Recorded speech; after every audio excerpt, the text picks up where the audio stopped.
Elle épousa le prince, mais ne s'attendait pas à ce que le jour de ses noces, le prince la jette dans un abîme pour la sacrifier à un dragon maléfique, afin de rembourser une ancienne dette familiale. Le roi savait pourtant très bien qu'une dragonne ne pouvait pondre que 3 œufs dans sa vie, et que finalement, un seul dragon survivrait. Mais malgré cela, il choisit de tuer le dragon. Après avoir tué le jeune dragon, le roi se rendit compte de l'énorme différence entre eux. Il regarda son armée se faire anéantir par les flammes, et, sans hésiter, tomba à genoux pour s'excuser. Le dragon géant estima que tuer simplement le roi serait trop facile.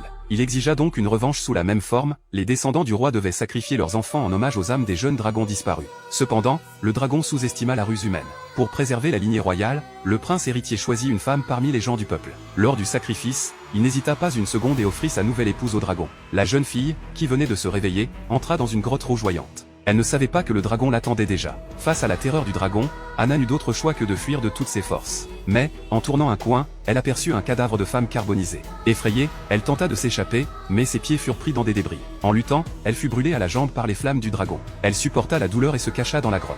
Lorsque le dragon s'éloigna, Anna prit le temps de se soigner. Utilisant la lumière des flammes du dragon pour éclairer son chemin, elle chercha une sortie. Mais, à sa grande surprise, elle se retrouva au bord d'un précipice. Après un instant de réflexion, elle prit son élan et sauta de l'autre côté. Mais, par malheur, elle glissa sur la pente et tomba dans l'abîme.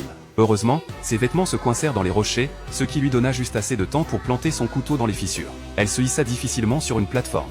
En se rapprochant d'une lumière brillante, elle découvrit un groupe d'insectes phosphorescents. Anna arracha sa manche et y enferma les insectes pour s'en servir comme lumière. En écoutant le bruit de l'eau au loin, elle se précipita et but une gorgée, mais cracha immédiatement. L'eau était clairement sale. Tout à coup, Anna remarqua qu'il y avait des blocs de glace au-dessus d'elle, et que quelques gouttes d'eau fondaient lentement. Elle leva la tête pour goûter l'eau fondue. Quand elle ferma les yeux, épuisée, elle ne remarqua pas que la vitesse de la fonte augmentait. Quand Anna rouvrit les yeux, elle se retrouva face à une scène terrifiante.